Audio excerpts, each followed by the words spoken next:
Guilty or not guilty?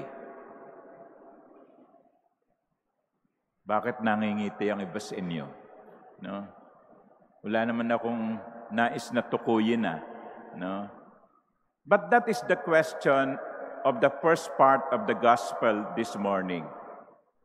The gospel has two parts. And in the second part, Jesus was asked about two tragic events. Dalawang mga pangyayari na nakita ng mga tao. Yung una ay pinapatay ni Pilato yung mga tinuturing niyang rebelde sa loob mismo ng templo. Kaya nga sabi dito sa Ebanghelyo, ang dugo nila ay humalo sa dugo ng mga hayop na iniaalay sa templo. At yung pangalawang tragedy na kinuwento sa unang bahagi ng Ebanghelyo ay yung 18 taong namatay nang gumuho ang tore sa Siloam. Two tragic events. And during that time, and I think even now, some people think that if bad things happen to people, that is because they deserve it. Guilty. Buti nga. Masama kasi. Pero sabi ng Panginoon, by no means. Hindi nyo pwedeng sabihin na dahil nangyari yun sa kanila, ay mas makasalanan sila kaysa sa inyo. So, sa ganong sagot, sinasabi ni Jesus na hindi porke may nangyaring masama sa atin, tayo ay makasalanan. Oo, makasalanan naman talaga tayo. Pero kung may masamang nangyayari sa atin, hindi ito agad-agad nangangahulugang parusa ng Diyos. Sana po, mga minamahal kong kapatid, maliwanag yan sa atin. Merong mga pangyayari sa buhay natin na bunga ng ating kasalanan. Totoo yon. May mga nangyayari sa atin na bunga ng ating kapabayaan. Totoo yon. Katulad ng halimbawa, merong mga tao na mataas ang kolesterol. Sasabihin ng doktor, "Oy, mataas ang kolesterol mo.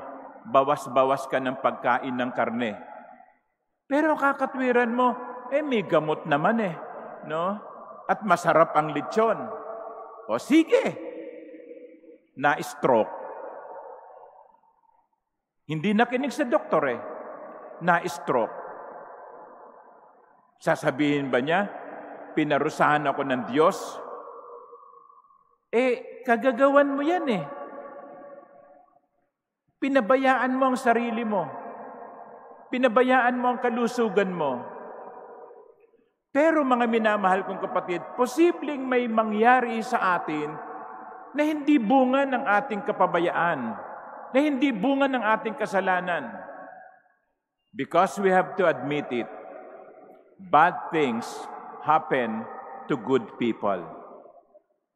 Tragedies happen even to those who pray and go to Mass on Sunday. Yan ang kuminsan ang hindi natin matanggap. Kaya kapag may nangyayari sa ating hindi maganda, tinatanong natin ng Diyos. Sinasabi natin, "Lord, ano ba naman ang kasalanang nagawa ko sa iyo? Linggo-linggo nagsasimba ako. Sa katedral pa nga. No? Linggo-linggo nagkukumunyon ako. Nagdarasal naman ako. Pag may humihingi ng tulong sa akin, tumutulong ako. Katulad ng Alay Kapwa, linggo-linggo may second collection sa Manila Cathedral. Nagbibigay naman ako kahit maliit. Bakit naman nangyari ito sa akin?"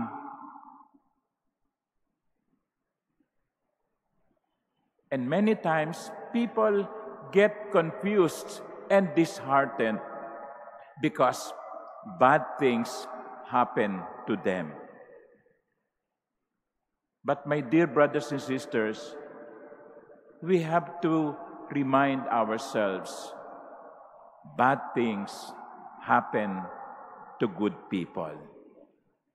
Kaya kahit nagdarasal ka, kahit nagsisimba ka, kahit wala kang ginagawa na masama sa kapwa mo, hindi ka excuse sa mga pangyayaring hindi maganda.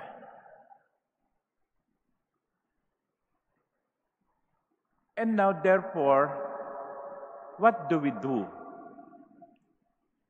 When those things happen to us, how do we react?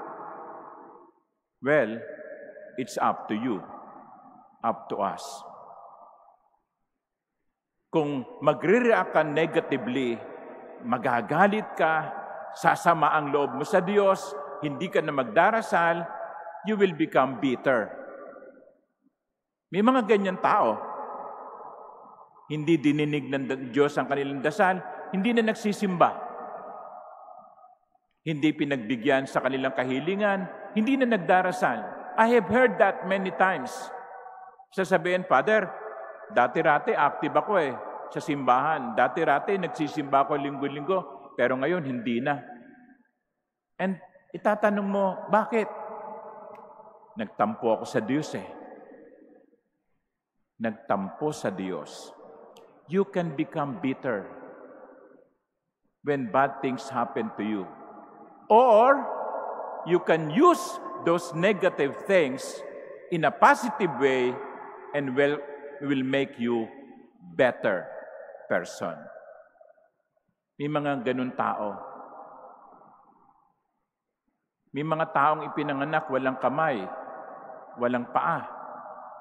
Pero, hindi na ginamit yon o hindi naging daan yon para maging bitter sila. In fact, in spite of their being incapacitated, they were able to achieve greater things. And that is making them better persons. Mga minamahal kong kapatid, sa buhay natin dito sa mundo, hindi maiiwasan na may mga mangyayari sa ating hindi maganda. Huwag niyong isipin na pinarurusahan kayo ng Diyos. Hindi kalooban ng Diyos na masaktan ang kanyang mga anak. Hindi kalooban ng Diyos na mahirapan ang kanyang mga anak. Hindi yan kalooban ng Diyos. Pero nasa sa atin na ito kung papaano natin gagamitin ang mga trahedyang ito. Will it make us bitter, or will this make us better? Up to us. Amen.